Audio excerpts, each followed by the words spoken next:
عمرك حسيت انك في علاقة بيتم التلاعب بيك؟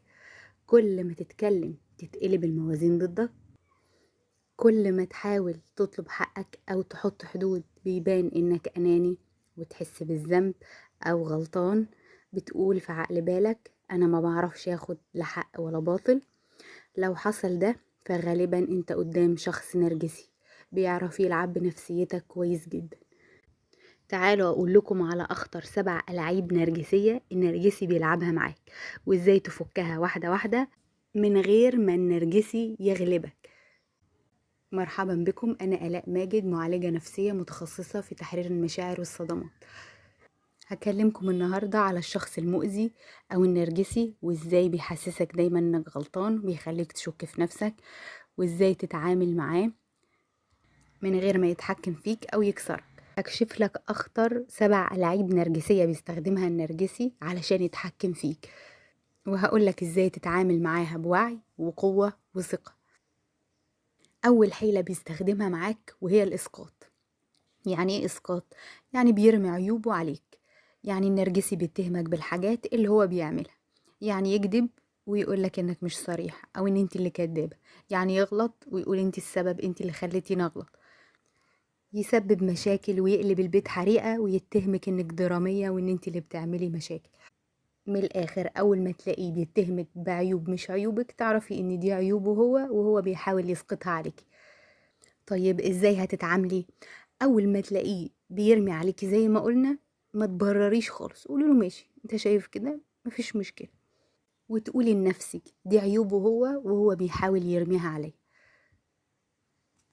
طيب تاني حيلة هيعملها معاكي التجاهل العقابي، او زي ما بنقول عليه الصمت العقابي. لما يختفي او يعاملك ببرود، النرجسي بيتعامل بصمت علشان يعاقبك لو ما سمعتيش كلام. ممكن يقعد ايام وشهور ما يكلمكيش، علشان في الاخر لما يجي يكلمك تعملي اللي هو عايزه وتبطلي خالص ترفضي اي طلب ليه. بعد كده تفضلي متعلقة ومحتارة وبتفكري. يبقى ازاي هتتعاملي وقت الصمت العقابي؟ ما تجريش وراه خالص ولا يهمك، وما تحاوليش تصلحيه ابدا ولا تجري معاه ناعم، وما ترجعيش في كلامك وخليكي ثابته على موقفك اللي سبب ان هو يقلب عليكي ويستخدم معاكي الصمت العقابي. تعالوا ندخل في الحيلة الثالثة، ان هو يلعب دور الضحية. لما يحس انه ابتدى يتزنق او يتكشف هيبتدي يتجه يغير وشه انه يلعب دور الضحية علشان يستعطفك، عشان تضعفي ويصعب عليكي. بعد ما يأذيكي يقولك معلش اصل انا كنت مضغوط، اصل مش عارف ايه، انتوا مش حاسين بيا، نقلب بقى على جو الضحية. هتبتدي انت تحس بالذنب ويصعب عليك وتتنازل عن حقوقك. طيب تتعامل ازاي؟ حصل موقف وقلب الدنيا هو وأذاك وبهدلك، وبعدين اما ابتديت انت تاخد حقك وحس انك بقيت قوي وممكن تتخلى عنه، فهيقلب هو ضحية ويحاول يستعطفك. هتتعامل ازاي بوعي؟ اول حاجة افصل ما بين تعاطفك معاه وحقوقك. لو في حقوق لازم يسددها فهو لازم يسددها، ما تتخلاش عن حقوقك في سبيل ان هو ضحك عليك علشان تتعاطف معاه. خليك واعي بحقوقك وما تتنازلش ابدا عنها. طيب تعالوا نشوف رابع حيلة.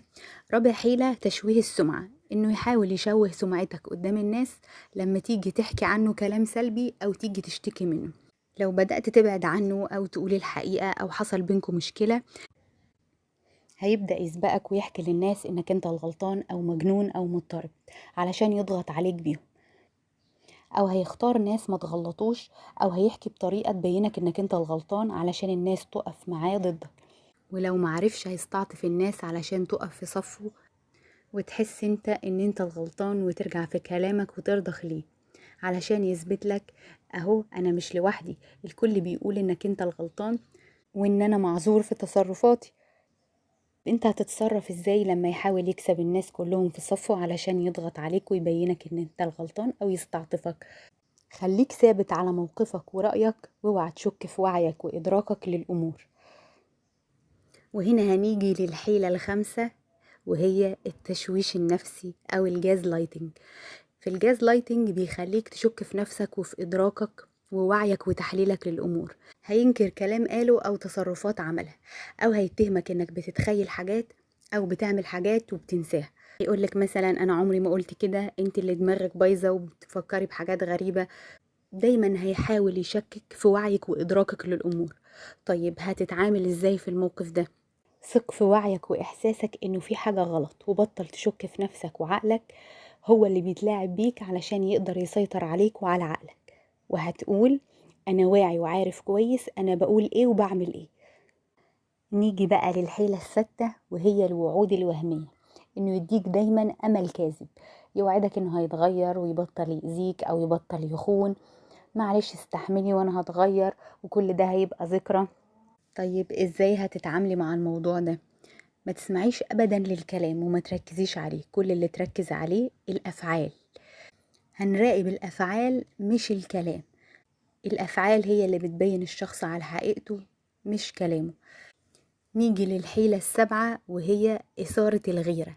والغيرة دي بتبقى مقصودة، إنه يتعمد يخليكي تغاري عليه علشان تحسي إنك أقل أو تتعلقي بيه أكتر. زي انه يحكي عن واحدة تانية كانت احلى منك، او كانت بتفهمه اكتر منك، او انه يروح لحد تاني ويطلب منه الحاجة اللي انتي مرضتيش تعمليها علشان يضغط عليكي وتعملي. طب ازاي هتتعاملي في الموقف ده؟ ما تدخليش في مقارنات ولا مسابقات علشان تكسبي حد. الشخص اللي بيحبك بجد مش هيحطك في الموقف ده، مش هيستغلك ويتلاعب بيكي علشان تعملي اللي هو عايزه، او يضغط عليكي علشان تقدمي له اكتر. الخلاصة، لو فهمت الألعاب النفسية اللي بتتلعب عليك صعب قوي إنه أي حد يتحكم فيك. وياك تنسى إن النرجسي بيقوى لما أنت تبقى ضعيف ومش واعي. لما تسترد وعيك بتاخد قوتك، وساعتها هو اللي بيخاف منك. ما تنساش تسمع لسلسلة تمرينات قيامة واستيقاظ الوعي، هتلاقيها في قوائم التشغيل على القناة، علشان تبقى واعي ومدرك للي حواليك، وصعب قوي أي حد يتحكم فيك. أنا آلاء ماجد، معالجة نفسية متخصصة في تحرير المشاعر والصدمات.